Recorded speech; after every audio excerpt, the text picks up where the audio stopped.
In this video, I'll show you how to build a workflow with the N8N Mcp server. First, log into your N8N account and open the workflow you want to connect to MCP.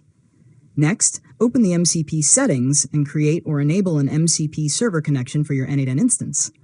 Now, configure the authentication method and copy the MCP server URL provided by N8N.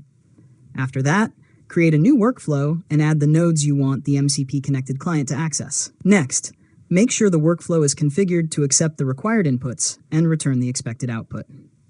Now, expose the workflow through the MCP server using the available MCP settings. After that, connect your MCP-compatible AI client to the N8N MCP server using the server URL and authentication details. Next, test the connection by asking the AI client to run the workflow or access one of the available N8N tools. Finally, review the workflow execution in N8N and make sure the results are returned correctly. And that's it. You've successfully learned how to build a workflow with the N8N MCP server. If you found this tutorial helpful, make sure to subscribe to Learn Mode Lab for more tutorials.